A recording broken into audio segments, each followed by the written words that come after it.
주일 2부 예배 오신 성도님들을 주의 이름으로 환영하고 축복합니다. 자리에서 다 같이 일어나셔서 하나님께 예배드리겠습니다.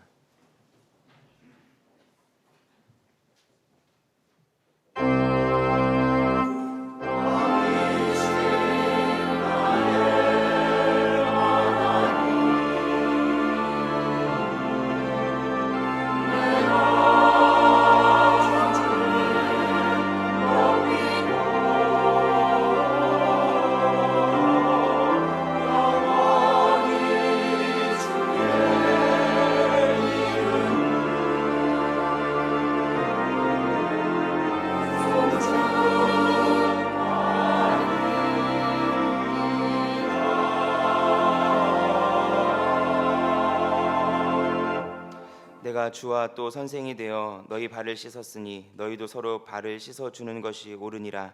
내가 너희에게 행한 것 같이 너희도 행하게 하려 하여 본을 보였노라. 사랑이 많으신 하나님 아버지, 지난 한 주간도 주의 날개 아래 품어주셨다가 오늘 이렇게 주님 앞에 나와 예배로 영광 올려드리게 하심에 감사를 드립니다. 여러 가지 상황과 환경으로 인해 우리의 신앙과 또 우리의 삶이 어려움 가운데 있지만 그럼에도 불구하고 우리와 우리의 자녀들을 지켜주심 또한 감사드립니다. 오늘은 교사 주일로 예배합니다. 하나님의 다음 세대들을 하나님의 말씀으로 세우기 위해 사랑으로 수고하며 헌신하는 모든 주일학교 교사들에게 복을 더하여 주시옵소서. 삶 속에서 헌신의 기쁨을 누리게 하여 주시고 이들을 통해 우리의 자녀들이 믿음의 자녀로 건강하게 자라 우리 교회가 더욱 든든하게 세워지게 하여 주시옵소서. 이 시간 우리 예배를 기쁘게 받아주시고 이 예배를 통해 하나님만 홀로 영광 받아 주시옵소서. 감사드리며 예수님의 이름으로 기도하옵나이다. 아멘. 하나님은 회개하는 영을 기뻐하십니다. 한 주간의 삶을 돌아보며 주님 앞에 참회의 기도를 드리겠습니다.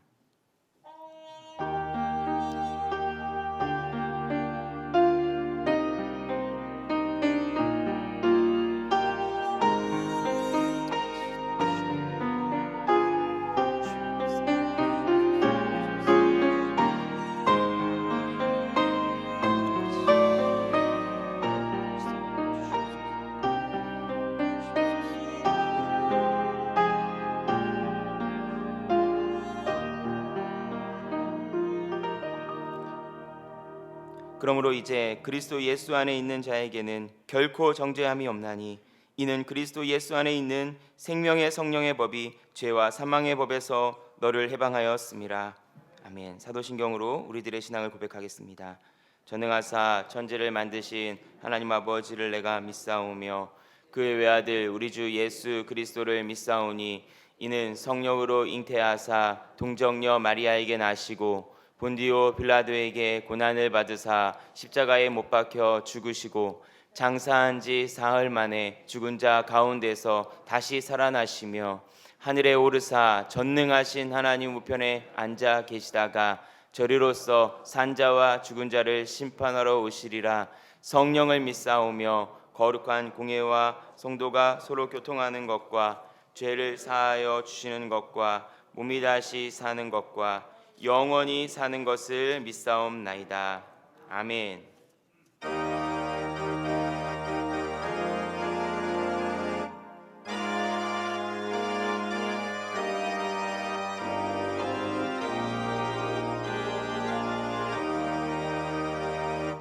성부 성자와 성령 영원히 영광 받으옵소서.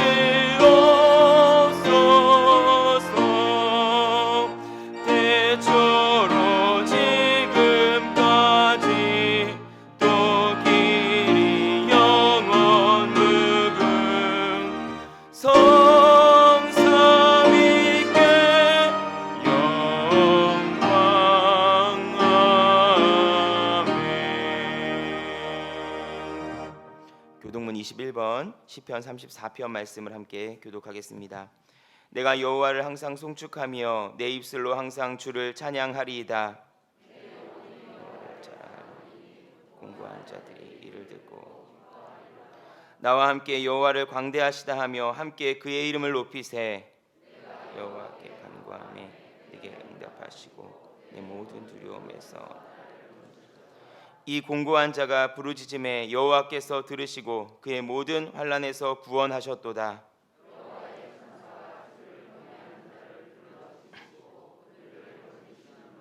너희는 여호와의 선하심을 맛보아 알지어다. 그에게 피하는 자는 복이 있도다. 이 성도들아, 함께 읽습니다. 젊은 사자는 궁핍하여 줄일지라도 여호와를 찾는 자는 모든 좋은 것에 부족함이 없으리로다. 아멘. 다 함께 공동체 고백을 드리겠습니다. 주보 1면을 참조해 주시기 바랍니다. 우리는 그리스도의 보혈로 구원받은 성도입니다. 우리는 예수님의 본을 따라 깊이 사랑합니다. 우리는 예수님의 마음으로 은혜와 복음을 나눕니다. 우리는 성령의 능력으로 이웃과 사회를 치유합니다. 우리는 다음 세대를 믿음의 세대로 세웁니다. 우리는 하나님의 나라를 꿈꾸며 이 땅의 문화를 회복합니다. 우리의 삶이 세상에서 살아있는 말씀이 될 때까지 순종합시다. 아멘. 자리에 앉으셔서 찬송가 210장 찬송하겠습니다.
사랑과 은혜가 충만하신 하나님 아버지, 하나님께서 지금 이 시간 저희를 위하여 여기 이 자리에 계심을 믿습니다. 저희를 위하여 어제도 계셨고 오늘도 그리고 영원히 여기 계심을 믿고 감사드립니다. 지나온 날들을 되돌아볼 때에 여전히 이곳에 저희와 함께 계시는 사랑의 하나님이 말없이 동행하시며 저희를 지켜주시고 계셨음을 고백합니다. 세상이 하나님의 권위를 저버리게 하고 세상 것으로 쫓아 살게 하려 하지만 우리는 주님만을 바라보며 하나님의 복음만이 우리의 살 길임을 믿고 의지합니다. 이제 앞으로 교회로서 존재 이유와 가치에 더욱 충실하게 하옵시고 예배와 기도로 우리들을 다시 깨어나게 하시옵소서. 코로나 바이러스로 인하여 말씀과 기도 생활에 게을리하고 복음 전대에 게을리한 저희들을 주님께서 불쌍히 여기시고 용서하여 주옵소서. 하나님은 지금 우리의 상황을 어찌 보고 계시는지요? 하나님은 가만히 계시는데 우리는 하나님을 찢고 까불르고 있지 않은지요? 하나님, 저희들을 용서하시고 불쌍히 여겨 주시옵소서. 오직 하나님의 자녀가 된 축복을 믿지 않는 이웃에게 전할 수 있도록 축복하시고, 하나님이 저희를 친히 안수하사 영적인 전쟁에서 승리할 수 있도록 강하고 담대하게 하옵소서. 오늘도 주님의 말씀을 들고 단에 서신 목사님을 성령의 능력으로 붙드셔서 오직 진리의 말씀만을 증거할 수 있도록 함께하여 주옵소서. 말씀을 통하여 우리의 생각과 인격이 변화되게 하시며 또한 우리의 삶 전체가 예배가 될 수 있도록 인도하여 주옵소서. 오늘 이 예배를 통하여 주님을 만나며 주님과 연합되는 은혜의 시간이 되게 하옵소서. 정성을 모아 준비한 찬양대 찬양을 주님께 섬량하시고 영광 받으시옵소서. 예배의 시정을 주님께 맡기며 우리를 구원하신 예수 그리스도의 이름으로 기도드리옵나이다. 아멘.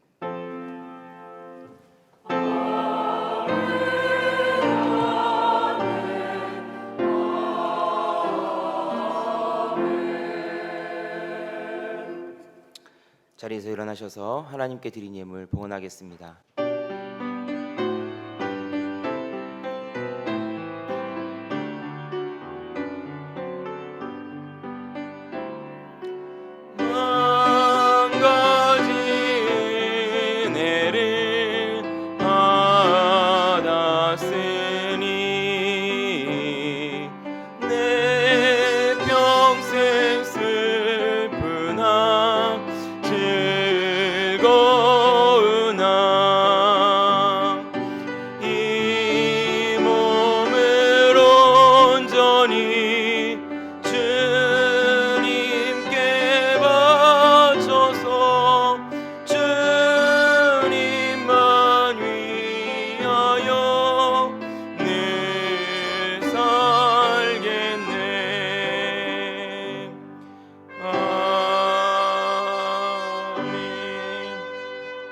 나와 내 백성이 무엇이기에 이처럼 즐거운 마음으로 드릴 힘이 있었나이까. 모든 것이 주께로 말미암아 싸우니 우리가 주의 손에서 받은 것으로 주께 드렸을 뿐이니이다.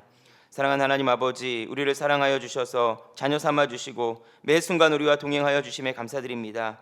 코로나 바이러스로 인해 계속해서 혼란스러운 삶이 이어지고 있지만 두려워하지 말라, 내가 너와 함께함이라 라는 주님의 말씀을 기억하며 나와 함께 하시는 주님을 바라보며 담대하게 믿음의 삶을 살아가도록 인도하여 주시옵소서.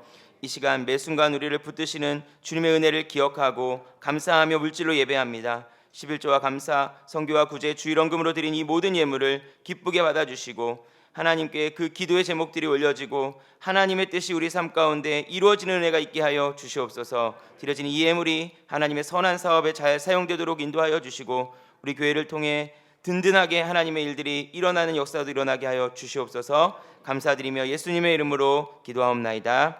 아멘. 자리에 앉겠습니다. 교회 소식을 전해드립니다. 주보 2면을 참조해 주시기 바랍니다. 오늘 개강하기로 예정되었던 큐티 학교가 생활 방역으로 인해 한 주간 연기하여 다음 주일과 다음 주 목요일부터 진행됨을 기억하여 주시기 바랍니다. 유초등부 예배도 다음 주일부터 1, 2부로 나눠서 이전처럼 예배하게 됩니다. 기억하여서 자녀들을 예배 자리로 보내주시기 바랍니다. 오늘은 교사 주일로 지킵니다. 자녀들의 신앙 교육을 위해 섬기는 주일학교 교사들에게 감사를 표현하는 성도들 되시길 바랍니다. 스승의 은혜를 기억하며 부서별로 교사들을 위한 선물을 교회에서 준비하였습니다. 그리고 아울러 예배 중에 5년 동안 섬겨주신 근속교사를 축복하는 시간이 있습니다. 코로나 바이러스로 중단되었던 극동방송 복음동네 1069가 다시 시작됩니다. 매주 목요일 오후 4시 30분 극동방송 라디오를 통해 은혜를 누리시기 바랍니다. 박규원 목사님 어린이 전도협회 은퇴 감사 예배가 이번 주 토요일 오후 3시에 부천지회 사무실에서 있습니다. 계속해서 담임 목사님께서 성도의 교제 인도해 주시겠습니다. 할렐루야. 오늘도 함께 주일 예배를 드릴 수 있어 너무 감사합니다. 막 다시 퍼진다 그럴 때는 어려웠는데 세상에 하나님의 은혜지요. 인천에 있는 그 교회 700여 명을 검색, 800여 명을 검사했는데 한 명도 교회 내 감염이 없었다는 거예요. 방역을 열심히 해서 그렇다, 그건 아니에요. 왜냐하면 이게 바닥에서 올라오는 게 아니라 사람 간의 전염이라서 그거보다는 어쨌든지 그분들이 스스로 그때그때 조심하는 게 중요하지, 뭐 어디 현장이나 이런 건 큰 문제 없습니다. 그러면서 우리나라와 또 우리 기도와 우리 국민들의 성숙함이 이 어려운 일들을 특별하게 잘 이겨나게 하지 않았는가. 우리나라보다 조금 더 발전돼 있는 서구는 너무나 큰 자유주의 사상 때문에 개인의 자유가 강조되다 보니까 이 개인의 자유가 어느 순간에 서로를 배려하는 것이 되어야 되는데 그 선을 잘 모르고 오해를 하면 지금 같은 문제를 겪는 것 같아요. 뭐 미국에서는 마스크 쓰라 그랬다, 안 쓴다 그랬다, 체포도 되고 뭐 이런 일도 보이는데 우리나라 그런 거 없잖아요. 그래서 얼마나 감사한지 여러분 모두 축복하고 사랑하고요.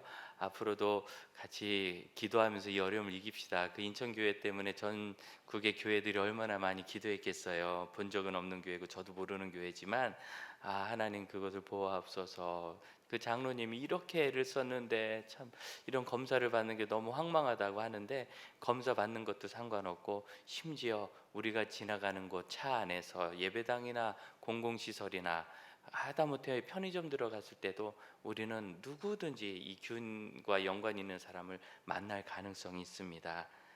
스스로 조심하고 서로를 배려하면서 이렇게 해서 이 어려움을 잘 이기시기를 축복합니다. 항상 스승의 주일이 되면 늘 그런 마음의 갈등이 제게 있었어요. 스승은 주일학교 어린이들만 가르치는 스승만 스승이 아니라 순장님들도 순원들 때문에 참 많이 애쓰시거든요. 목양 간사님, 우리 장로님, 권사님들 다 참 애쓰시고, 또 우리 찬양대도 1년 내내 참 열심히 했어요. 예, 저 마스크 쓰고 노래 부르면 순교하실지도 몰라요. 이렇게 애쓰는데 왜 굳이 스승은 이렇게 교회에서 따로 인사를 하는가? 제가 그걸 모르다가 담임 목사가 되고 알았어요. 제가 현장 사역, 어린이들을 직접 가르칠 때는 모르다가 이제 어린이들 현장에서 안 가르치니까, 여러분 요즘 주일학교 어린이들 청소년들이 얼마나 싸납습니까? 여러분 닮아서 부모님 그냥 뭐 고맙습니다 별로 하는 것도 없고, 고맙습니다는 고2부터 하는 것 같아요. 고1까지는 그런 것도 없고, 그리고 이건 또 방학도 없어요. 방학에는 수련회 하느라고 더 바빠요. 그리고 숫자가 많다 해도 나 하나 빠지면 우리 반이 그대로 팽개쳐지니까 빠지지도 못하고, 그래서 교회 안에 있는 많은 봉사들이 특히 주차 차량 또 주방 이런 봉사는 각별히 어렵지만 거기는 칭찬이 늘 있어요. 아유 집사님 고맙습니다, 태워줘서 고맙습니다, 잘 먹었습니다. 근데 스승은 애들이 왜 이거 안 해줘요? 이 소리를 들어요. 밤낮 하는 게 왜 이거 안 해줘요? 그리고 해필이면 내 옆에 너무 유능한 선생님이 있어서 자꾸 내가 비교돼서 외로워. 그런 것도 있고. 근데 자기와의 싸움, 다음 세대와의 이런 차가운 관계를 잘 이긴 것이 우리 주일학교 교사들인데, 그분들이 우리 다음 세대를 책임지시는 일을 우리 부모님과 합력하여 하고 있잖아요. 그래서 그것을 기억하는 것은 중요하다 생각합니다. 제가 이런 말씀을 장지교회 와서 처음 드리는 것 같은데 제 마음에 오랫동안 생각했던 거고요.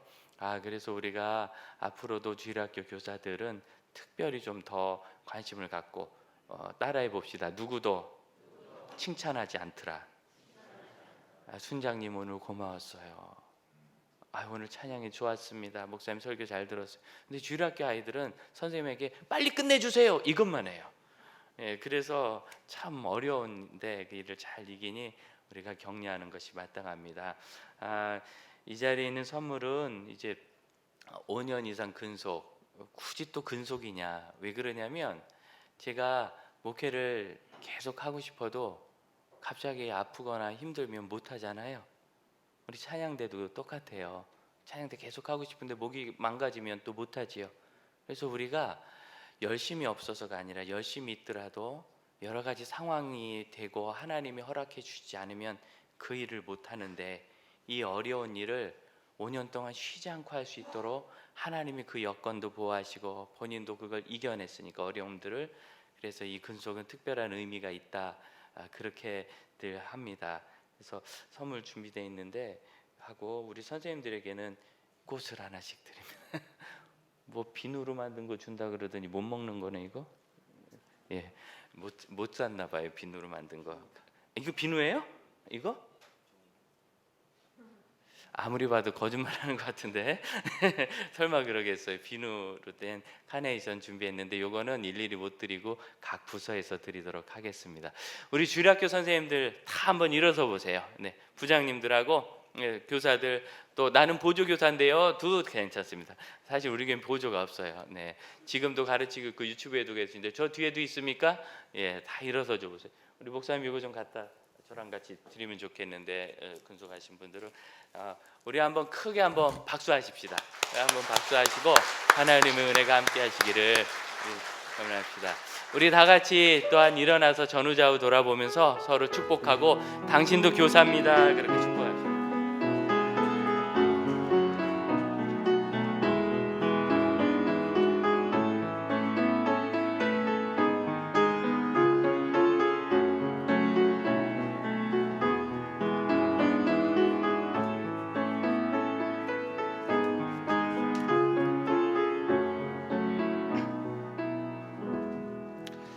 이 주일에 하나님께서 우리에게 주시는 말씀은 사도행전 24장 24절부터 27절까지의 말씀입니다. 신약성경 231면에 있습니다. 사도행전 24장 24절부터 27절까지의 말씀을 우리 한 절씩 교독하시고 마지막 절은 합독하도록 하겠습니다. 수일 후에 벨릭스가 그 안에 유대 여자 드루실라와 함께 와서 바울을 불러 그리스도 예수 믿는 도를 듣거든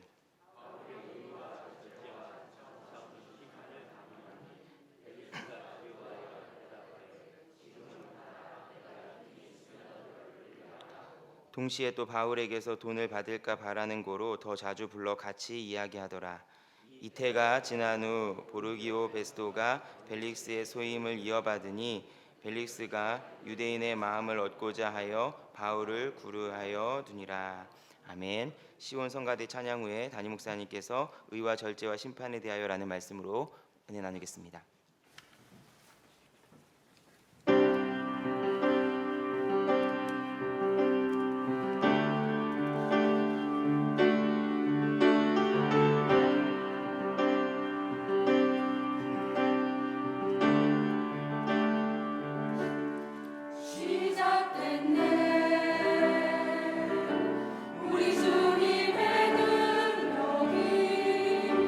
나의 삶을 다스리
사도 바울이 예루살렘에서 죄수로 잡히고 그 이후로 그가 로마로 간다는 것은 우리가 잘 알고 있습니다. 그때 죄수로 잡혔을 때 예루살렘에서 가이사랴는 그 당시 팔레스타인을 다스리던 총독이 있던 도시예요. 예루살렘으로는 서북쪽으로 하루 정도 가야 되는 길입니다. 그곳에 총독 관저와 뭐 성체 모든 것이 있는데 그곳으로 이송이 되고 거기서 사도 바울이 벨릭스라는 유대 총독과 함께 2년을 지내게 되는 과정의 이야기가 여기 나와 있습니다. 사도 바울을 유대인들이 이제 반역과 그다음에 종교적인 정결의 죄로 고발하는데 벨릭스가 딱 들어보니 누가 들어도 뭐 나머진 다 아니고 결국 자기네 종교들의 문제인데 로마 사람들은 지배자, 정복자지만 정복당한 곳의 종교와 문화, 경제, 정치를 다 굉장히 존중했어요. 그래서 자기들 종교 얘기인데 이걸 가지고 한 사람을 더구나 이가 로마 시민권을 가지고 있는 사람인데 처벌하는 것이 쉽지 않았고 뭐 그럴 필요도 없다고 느꼈을 겁니다. 로마 시민권을 가진 사람이 워낙 소수라 사실은 로마의 정치가들은 다 로마 시민권자들을 두려워해요.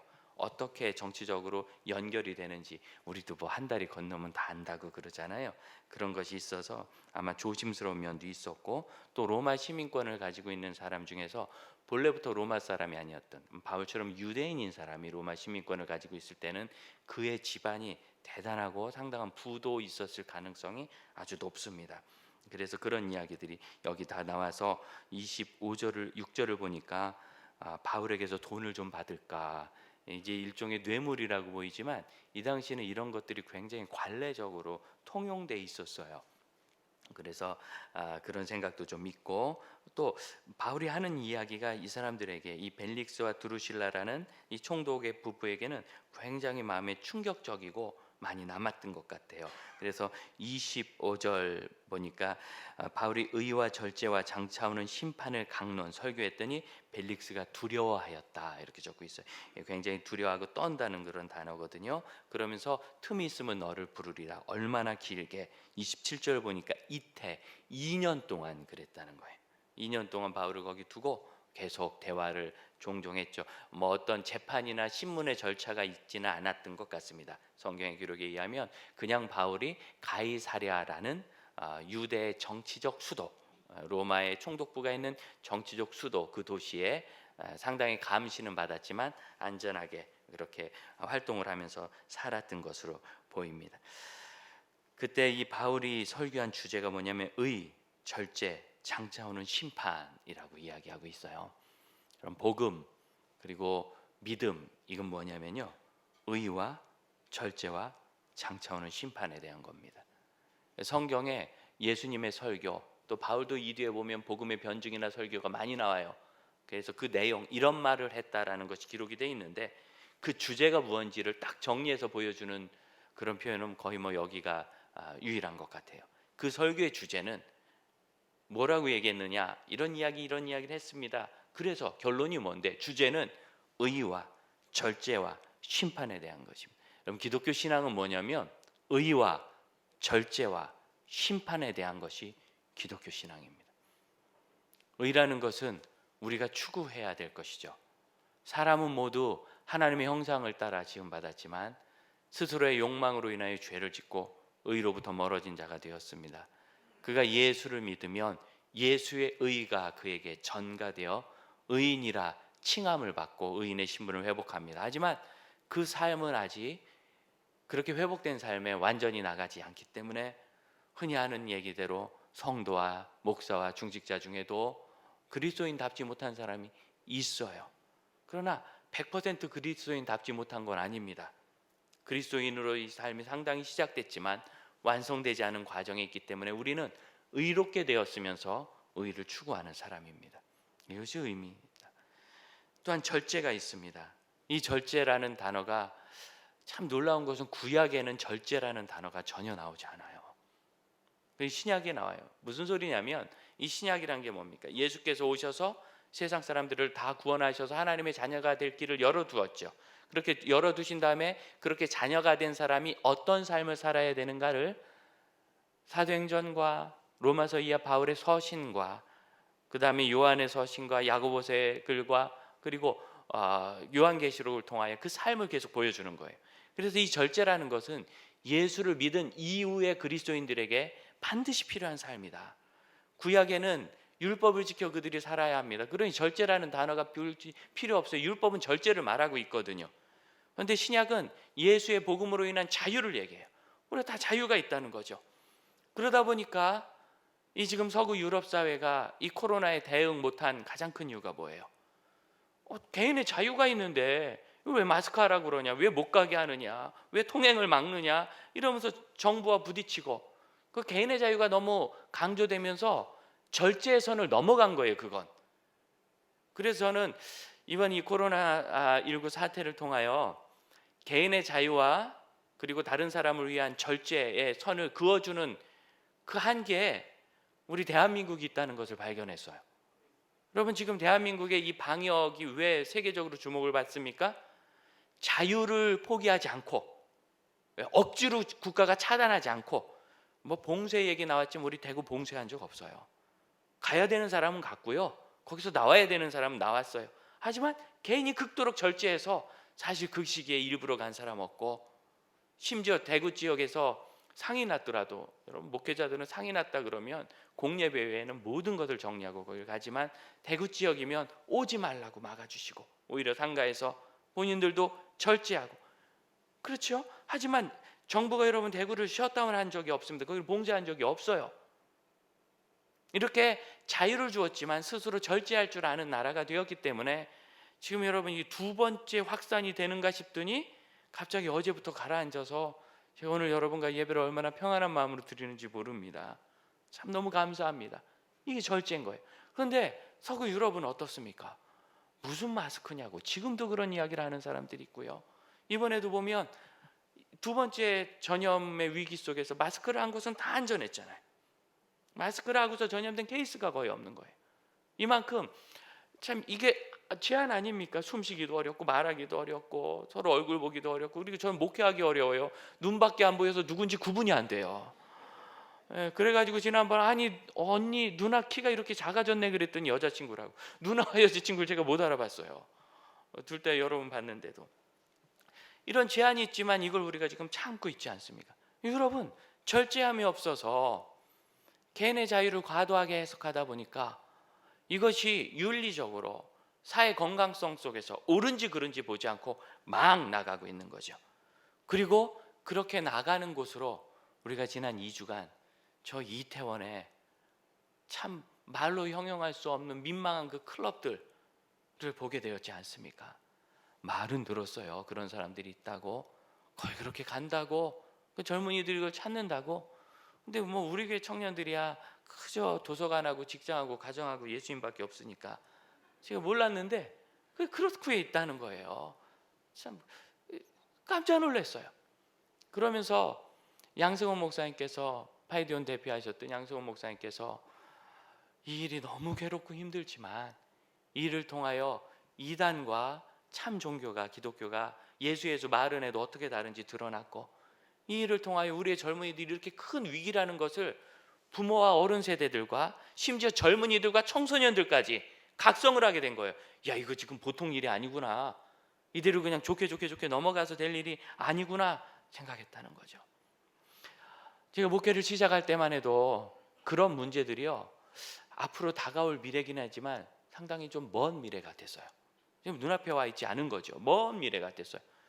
그런데 어느덧 지금 제가 이제 목회를 하고 중년 목회자가 돼서 보니까 그것이 저희 피부에 와닿을 만큼 그들의 삶이 우리의 삶, 아이들 학교 가는 것을 일주일 또 미뤄버리고 직장 생활도 다시 못하게 하고 할 만큼 여러분 지금 아주 피부에 와닿은 거예요. 이 동성애와 그 다음에 성적 이상한 생각을 가지고 있는 사람들, 이런 일들이.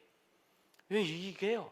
선을 넘으면 그 다음부터 뚝을 무너뜨리는 것이 굉장히 시급한데, 참 이런 면에서 우리는 다 서구 유럽에 그리고 북미에 빚을 지고 있는 것과 같아요. 불과 4년 전이에요, 여러분. 미국에서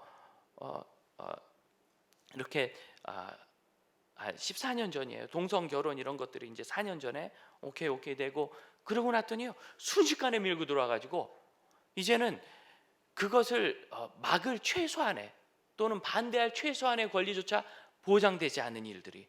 그래서 대한민국에서도 그 일이 시작돼서 사실 올해 이 코로나 문제가 없었으면 이번 봄은 우리가 동성애의 주제를 가지고 좀 씨름했을 것 같아요. 왜냐하면 이것이 지금 우리 아이들에게 유치원에서 초등학교에서 막 교육이 되거든요. 지난주에 어떤 일이 있었습니까? 어느 초등학교 선생님이 동성애자들의 퀴어 축제를 영상을 보여준 것 때문에 학부모 단체들, 초등학생이 그걸 볼 이유가 뭐냐 하면서 데모를 해가지고 막 시위를 했는데, 법원에서 그게 뭐 옳다 그르다가 아니라 그 부모들이 좀 잘못하긴 했어요. 대부분 그리스도인일 텐데 그 교사를 모욕한 거예요. 개인적으로 공격하고. 왜 그러냐면 이게 선을 넘어오시는 분들은 한 저명한 저술가가 그런 이야기 했습니다. 크리스찬인데 오래된 미래다. 여러분, 오래된 미래라는 말이 참 말이 틀린 거죠. 오래된 건 과거인데 미래는 미래예요. 언제? 노아 시대와 같은, 언제? 소돔과 고모라. 지금부터 5,000년 전 얘기거든요. 그때 소돔과 고모라와 같은 그런 일들이 5,000년 전의 일이 지금 5,000년 지난 지금까지 계속되고 있는 거예요. 그래서 다시 반복돼요. 오래됐는데 우리에게는 이제 피부에 와닿는 미래라서. 그래서 동성 결혼이 한번 합법화됐더니 불과 4, 5년 만에 막 뚝을 밀고 들어와가지고 저는 동성 결혼하는 것에 제 케이크를 팔고 싶지 않습니다. 그랬다고 감옥 가고 구속되고, 목사가 동성 결혼 주례하지 않았다고 고발이 돼가지고, 물론 결국 그분들이 큰 고초를 겪었지만 괜찮게 됐지만요.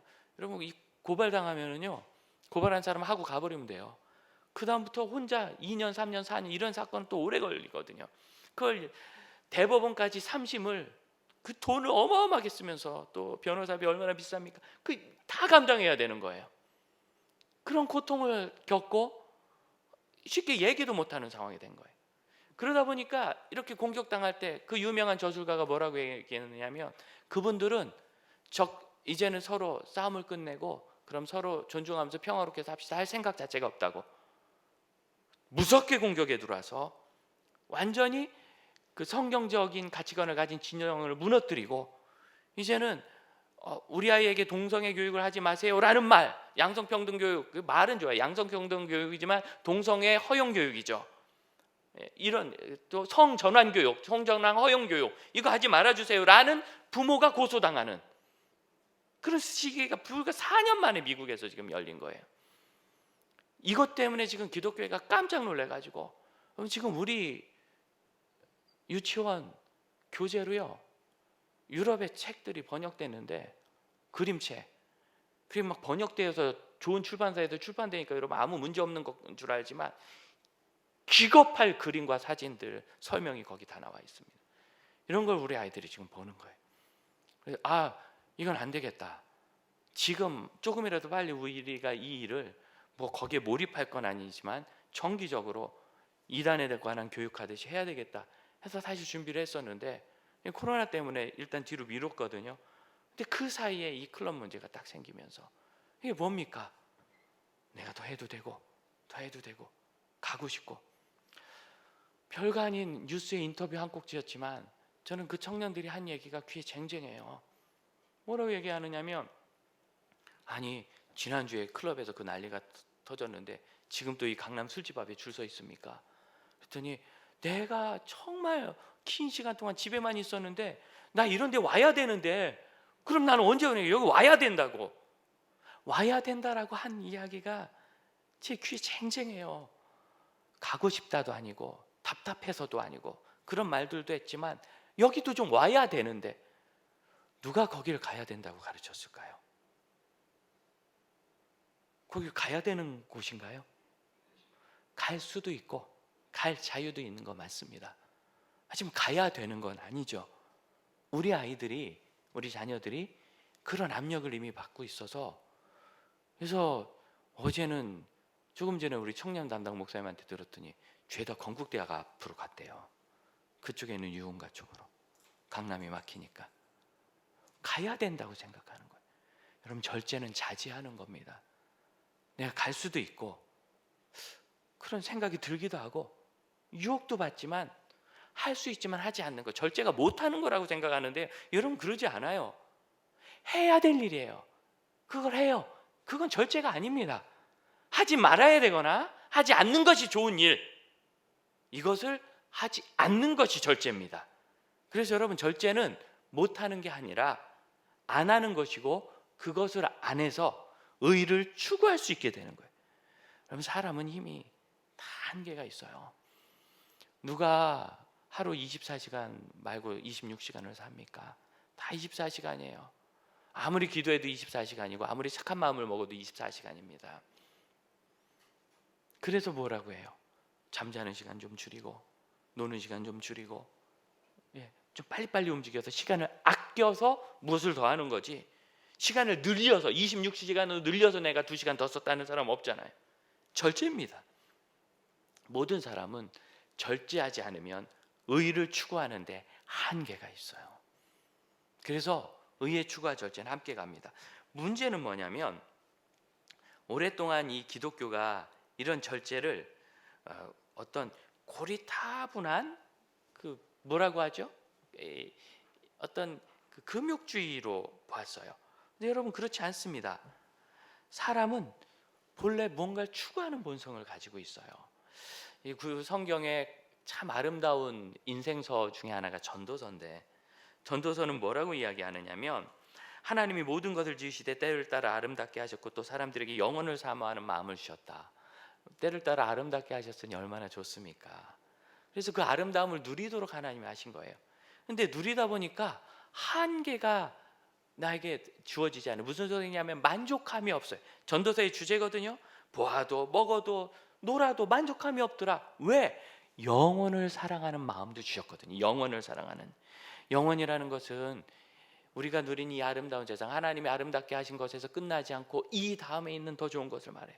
제가 오늘 아침에 일어나면서요, 하루를 더 살아서, 하루가 지나서 내가 천국에 한 걸음 더 나갔다는 게 얼마나 감사한지 눈물이 나도록 기쁘더라고요. 아침에 그 생각을 하는데, 밥 먹는데도 눈물이 나니까 제 아내가 보고 왜 그러냐고. 그래서 말은 잘 못했지만 하루를 더 살아서 천국에 하루 더 가까이 갔다는 게 얼마나 감사한지. 이렇게 아름다운 것도 좋은데 이 아름다운 것을 내가 하나님 뜻대로 잘 살면은 심판이죠. 심판. 하나님 앞에 선 그날이 오는데 그날 하루 가까워진 거예요. 거꾸로 생각해 봤어요. 이 의와 천국에 대한 소망이 없는 사람은 아침에 일어나면서 이제 하루 또 지났네, 하루가 줄었네 하지 않겠어요? 2021년을 맞는 1월 1일 송구영신의 날에 또 내 인생 1년이 지났네, 내가 이 세상에서 존재할 날이 1년 없어졌네, 이제 얼마 안 남았구나, 점점 줄어드는구나, 당황하지 않겠습니까? 그러면 어떻게 돼요? 그럼 마음에 공허함이 생기고 이상한 클럽도 가고 금지된 짓을 하고 일탈을 하면서 그래서 굉장한 자부심을 느끼고 이렇게 뭔가 이렇게 살아있는 것 같은 생각을 하는 거예요. 제가 군에 있을 때 고참들이 슬슬 부르더니 따라와. 그래서 따라 나갔더니 집차 있죠, 군용 집차. 간부님들이 계셔서 말하기 어려운데, 집차를 밀고 가요. 위병소를 넘어서 시동을 안 켜고 그 장정들이 힘이 좋으니까 밀려. 그걸 막 밀고 가더니 왜 그러냐? 시동 키면 안에 근무하시는 간부가 듣거든요. 그래서 몰래 문 밖으로 끌고 나가서 거기서 시동 켜고 노래방 갔다 왔어요. 영창 갈 일인데 그러다 걸리면은 기합 되게 받고 군장 좀 싸겠죠. 그렇지만 그래 갔다 왔는데 그때 제 마음에 무슨 생각이 드느냐면, 가슴이 두근거리면서 내가 죄져서 큰일 났다 이런 생각이 안 들고 뭔가 살아있는 것 같아. 뭔가 숨 쉬는 것 같고, 숨 쉬는 것은 노래방 공기보다 부대 공기가 훨씬 좋아요. 넓고 나무 많고. 뭔 숨이에요, 숨은. 이 사람은 제한된다고 느끼면 일탈을 통해서 쾌락을 느낍니다. 여러분, 죄라는 것은요, 뭐든 추악한 것은 죄라는 특징을 갖고 있고, 이 죄는 죽음이란 독을 품고 있는데 치명적인 달콤함을 가지고 있어요. 그래서 그 독이 침투하는 것은 모르고 탄맛에 빠져가지고 그럼 하나님께서 전도서에서 사람에게 영혼을 사랑하는 마음을 주셨는데 어떻게 하란 말이냐? 어떻게 하라고 하시느냐면 먹는 것, 마시는 것, 수고한 것에서 보람을 느끼고 살아라. 기뻐하여라. 내 아내를 즐거워하라. 가정을 즐기란 얘기예요. 내 평생에 있는 모든 낙을 누려라. 왜? 하나님이 너를 위해서 때를 따라 아름답게 하셨으니까. 그런데 말이죠, 전도서 3장 11절 하반절은 뭐라고 얘기하느냐면 이 일을, 하나님이 하시는 일의 시종, 이 모든 역사를 사람이 측량, 계산할 수 없게 하셨다. 그걸 계산해도 모르는 거예요. 사람이 그 모르는데 어떻게 해요? 그래가지고 막 열망을 품어요. 그래서 전도서에 있는 주제들을 보면 자연을 그렇게 탐구해 갑니다. 연구하고 이걸 알게 돼서 좋고, 여러분도 낯선 곳 갔다 오고 그러면서 좋아하죠. 제가 선교지나 이런 데 가보면 틀림없어요.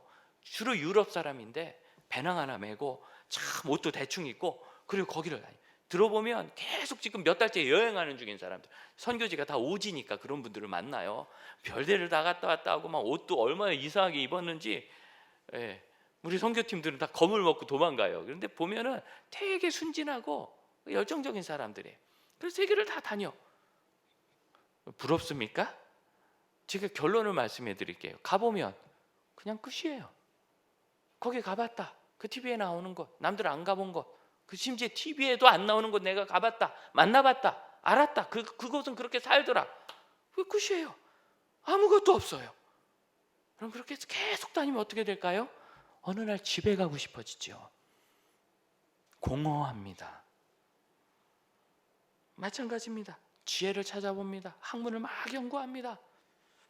방종을 하고 일 중독에 빠지기도 하고 돈을 벌고 많이 모입니다. 때때로는 봉사하기도 해요. 아, 이거 아니다. 휴머니즘, 봉사하자. 그리고 법과 정의를 위해서 투쟁하고, 요즘 정의가 들어가는 단체들이 좀 어려움을 겪더라고요. 그리고 그 다음에 더 나가서 마지막에 종교적인 행위. 그럼 신앙은 어렵고 고민스럽지만 종교적 행위는 정말 쉽습니다. 그건 중독성이 있어요. 시간과 돈이 있으면 막 쏟아부을 수 있거든요. 그런데 그렇게 열망을 가져도 해결이 안 돼. 왜? 하나님의 일을 사람이 아무리 생각해도 측량할 수가 없거든요. 그게 전도서의 가르침이에요. 그럼 전도서는 결론적으로 뭐라고 이야기하느냐면, 이 전도서 12장은 다 즐기고 다 누리고 너에게 있는 것을 다 누려라. 그런데 그런 것 하면 헛될 거다. 다 헛될 거다.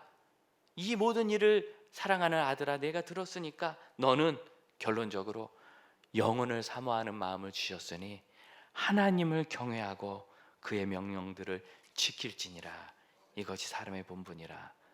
여러분, 하나님을 경외하고 하나님이 말씀하신 명령들을 지키면 그때 마음의 평안과 만족이 오기 시작합니다. 그리고 이어서 뭐라고 얘기해요? 하나님은 모든 행위와 모든 은밀한 일을 선악간에 심판하시리라. 여러분, 하나님의 명령을 지키고 하나님을 경외하는 게 뭐입니까? 율법에 하나님이 의라고 말씀하신 것을 따르는 거예요. 부모를 공경하고 이웃을 사랑하고 예배드리고, 율법에 하나님이 불이라는 것을 절제하는 거예요. 내 이웃에 대해서 거짓말하지 말고, 과도한 욕망 부리지 말고, 악한 일 하지 말고, 우상 숭배하지 말고 절제하라는 거예요. 그리고 심판이 있다. 그래서 결국 이 전도서 12장 13, 14절 결론의 설교는 뭐냐면, 의를 따르고 불의를 절제하고 심판을 대비하라. 의와 절제와 심판에 대한 겁니다. 예수 믿는 것은 우울한 그런 불우한 삶이 아닙니다. 기뻐하는 겁니다. 금욕주의적인 수도원주의를 처음 창시하다시피 했고 그걸 확산시켰던 아시시의 성자라는 프란시스, 그 빈손으로 살고 거지 전도하고 자기 거 다 나눠주고, 그래서 부자였는데 갑자기 거지가 되었던 그런 사람이에요. 근데 이분이 늘 꼭 해서 욕을 먹었던 일이 있어요. 뭘 했느냐면 크리스마스 예배를 그렇게 산에 굴에 들어가서 동물들 다 끌어놓고 마구간을 차려서 비용이 몇억 원씩 들었대요. 오늘날 가치로. 희한하죠. 그렇게 겸손하고 청빈했던 사람이 그거를 해요. 왜 그랬을까요?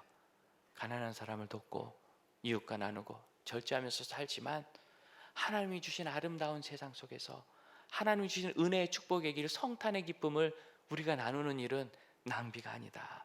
어차피 마시고 먹고 입고 써서 없애는 재정이잖아요. 그럼 뭘로 그게 없어져요? 다 그렇게 없어지잖아요. 그렇게 써보자. 무슨 소리냐? 아무리 금욕금욕해도요, 기독교의 진리는 기쁨에 있어요. 구원의 기쁨, 그리고 절제하는 기쁨. 이 자제하는 것, 내가 할 수 있는데 안 하고 쓸 수 있는데 안 쓰는 것, 이 기쁨 얼마나 기쁜지 몰라요. 그리고 심판을 준비해야 합니다. 노아는 의인으로 살아서 결국 가족을 구원하죠. 노아는 심판을 준비한 사람입니다. 그럼 심판을 준비하십시오. 소돔과 고모라는 죄 중에 빠져서 결국 그 속에서 멸망하고 말죠. 롯이 천사 두 천사가 방문했을 때 롯의 가정에 쫓아온 남정네들이 뭐라 합니까? 그 두 남자를 끌어내라, 우리가 윤간하겠다. 그랬더니 롯이 뭐라 그래요? 결혼하지 않은 내 딸 셋이 있으니 이 애들을 데려가고 이 남자들 건드리지 마라. 이게 되게 롯이 희생적으로 했지만 굉장히 희생적으로 한 겁니다. 그리고 철저하게 자기 손님들을 보호하려고 했었어요. 하지만 굉장히 큰 죄의 말을 한 거죠. 그게 말이 되느냐고요. 자기 딸들을 내주고 윤간하라고 주는 거, 이게 말이 되느냐고요. 왜 그런 일을 했죠? 소돔에 살아서 그런 거예요. 소돔에 살아서. 저는 굉장한 긴장감을 가지고 지금 이 시대를 바라봅니다. 유럽이 무제한 방종으로 흘러가기 시작하고, 그래서 이 코로나, 그렇게 발전한 나라들이, 그 문화적인 나라들이 이를 해결을 못하고 있는데, 그럼 우리나라가 그 경계선에 있잖아요. 그런데 이 경계선이 뭐냐면 그 짧은 시간에 우리 젊은이들이, 군인들이, 교사들이 거기를 갔다는 거예요. 그런 게 있다는 것을 말만 들었지 실체가 얼마나 되는지, 규모가 어떻게 되는지. 5천 명이 넘는다고요. 그럼 5천 명의 청년들 구경이나 해봤습니까? 기가 막힌 노릇입니다. 우리가 지금 그 경계선에 있는데, 오래된 미래와 이 성경의 경건함을 우리에게 경고하고 있는 사람은 뭐라고 얘기하느냐면, 결국에는 그 시점이 되면 교회가 그 타락함으로부터 분리되어야 한다. 여러분, 아브라함이 왜 그 죄와 멸망에 빠지지 않은지 아시죠? 소돔에 안 가서예요. 오늘날 문화적 변혁주의를 주장하는 사람들은 소돔에 가서 살으라고 얘기했는데 틀렸습니다. 여러분, 성경은 가지 않은 아브라함이 잘했다고 얘기하고 있어요. 왜냐하면 거기 섞이면, 아무리, 여러분 롯이 얼마나 의를 지키려고 애썼나 보세요. 자기 딸들을 희생하면서까지, 자기 집안의 목숨을 걸면서까지, 그 폭도들 앞에서. 그런데 결국 틀린 방법이잖아요. 우리는 그곳에서 자기를 지킬 수 없어요. 심판이라는 것이 무엇입니까? 참된 가치를 위해서 참되지 않은 것들을 절제해낼 수 있는가? 오늘날의 이 심판은 우리에게 이런 도전을 합니다. 내가 오늘 하나님의 심판대 앞에 섰을 때, 그럼 우리의 영혼은 걱정 없어요. 예수 그리스도의 의가 있으니까. 그런데 남아있는 삶이 혹시 아쉬운 점이 있지 않습니까?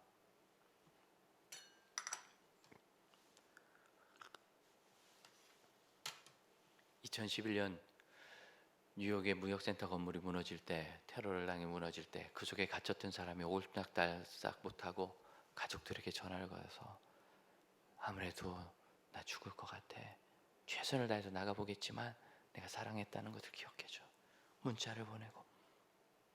그것이 사고가 이제 수습되면서 드러나서 우리 가슴을 참 아프게 했잖아요. 저 진도 앞바다에서 6년 전에 세월호 유람선이 침몰하여 우리 아이들이 죽을 때, 엄마 나 나갈 길이 없어, 전화를 하고 문자를 보내고 영상을 찍은 것이 드러나면서, 그럼 그걸 정치적으로 이용하는 사람은 좌고 우고 다 악하다고 생각하시면 돼요.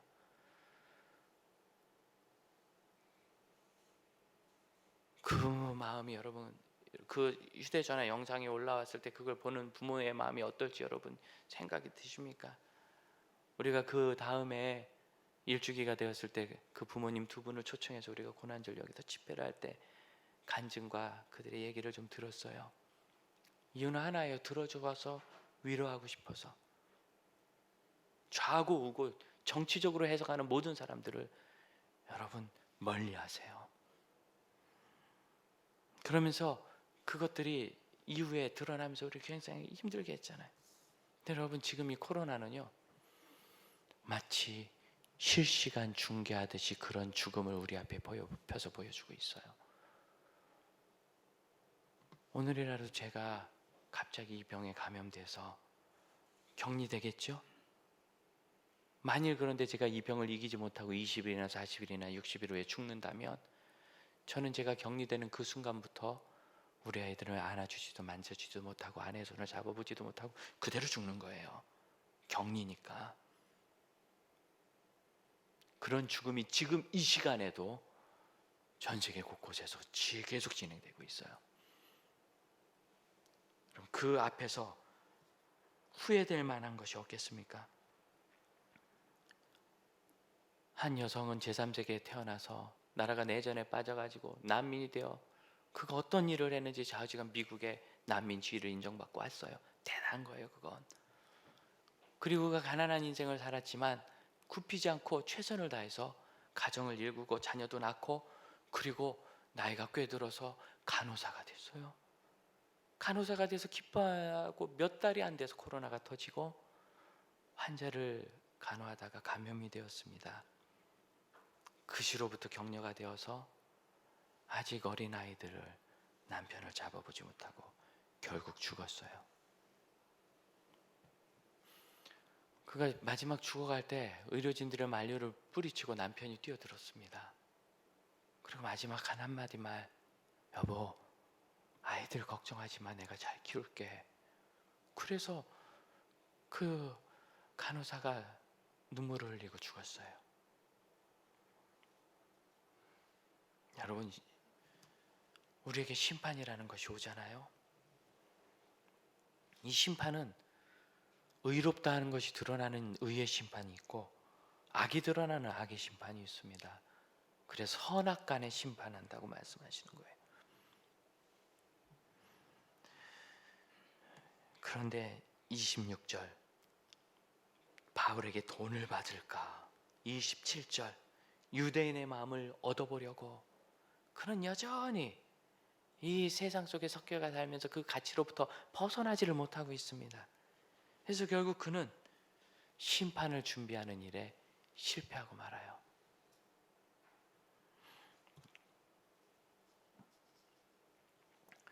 우리는 오늘 이 세상을 떠난다면 어떤 사람이 되겠습니까? 사도 바울은 이 일이 끝나고 2년이 지나고 그 다음엔 로마로 갑니다. 그럼 왜 2년 동안 안 갔을까? 다른 얘기 할 거 없어요. 우리가 사도행전 16장에 마케도니아로 갈 때 성령의 인도하심을 받았듯이 아직 성령께서 이곳에 두신 거죠. 왜 두셨는가? 23절, 바울을 찾아오는 사람들을 바울이 다 만날 수 있었어요. 누가 찾아왔겠어요? 그럼 이 사도행전을 기록한 의사 누가가 또 가이사랴에 있던 전도자 빌립과 그 가족들이, 더 많은 그 지역의 그리스도인들이 와서 이제 바울이 이 유대 땅을 완전히 떠나게 될 때 그에 앞서서, 그리고 바울이 떠나고 나서 조금 있으면 예루살렘 멸망이거든요. 예루살렘 멸망이에요. 1, 20년 후에. 그래서 성령께서 이 유대 땅을 복음 안에서 준비시켰던 기간이 2년간, 바울이 아주 유대인들이 공격도 못 받아요. 이제는 안 받아요. 왜? 로마의 군인들이 감시하지만 지켜주는 셈이 되어서 상당히 안전한 가운데서 그가 유대 지도자들을 양육하는, 이제는 그가 현장에 갈 필요 없어요. 예루살렘에 지도자들이 있고 가이사랴와 요빠의 모든 곳에 지도자들이 있습니다. 그들이 바울을 찾아왔을 겁니다. 때가 되었을 때 바울은 어디로? 로마로.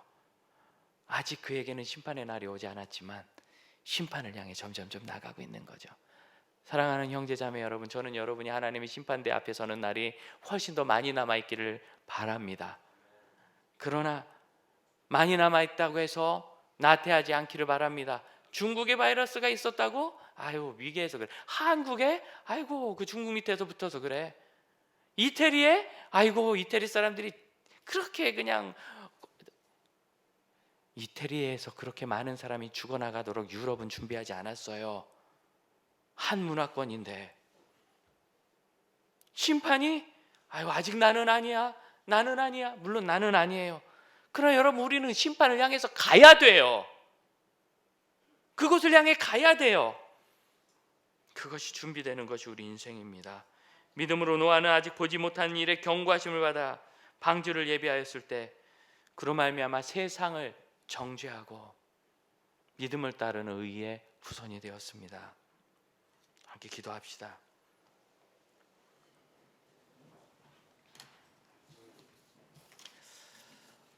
우리 이 시간 하나님 앞에 절제를 기도하기로 원하는데 두 가지 절제를 기도합시다. 여러분, 주일 예배를 드리기 위해서 우린 절제해야 합니다. 주일 예배를. 두 번째로, 여러분, 우리가 지금도 다 절제하고 기다리고 있거든요. 조금 더 길게 합시다. 절제하다 중단하지 말고 조금 더 길게 합시다. 우리 그 청년들이 조금 더 길게 했으면, 조금만 더 기다렸으면. 그런데 복음 안에 있지 않은 사람들은 중심이 자기고 중독이기 때문에 그렇게 못해요. 우리가 해야 합니다. 이 시간 함께 기도하겠습니다. 기도합니다. 주님, 저희가 절제하는 믿음의 사람이게 하여 주옵소서.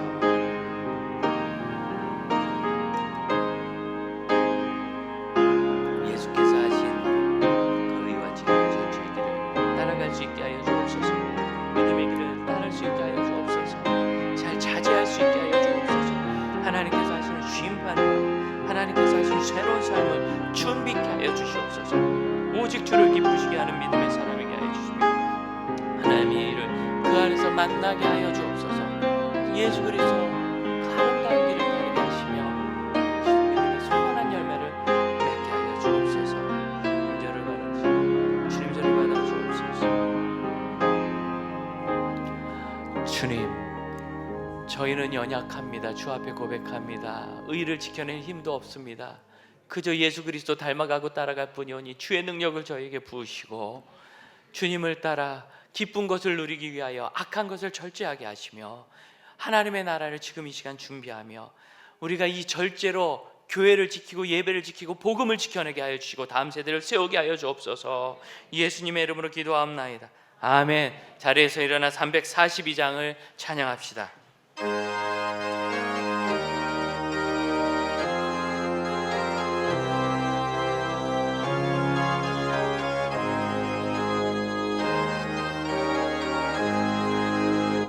너 시험을 당해 죄 짓지 말고 너 용기를 다해 공을 이치라. 너 시험을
지금은 우리 주 예수 그리스도의 은혜와 하나님의 크신 사랑과 성령의 역사하심이 오직 믿음으로 하나님 주시는 의와 절제와 심판의 삶을 사는 형제자매들에게 그 아름답고 기쁜 인생 후에 이제부터 영원토록 함께 하실지어다.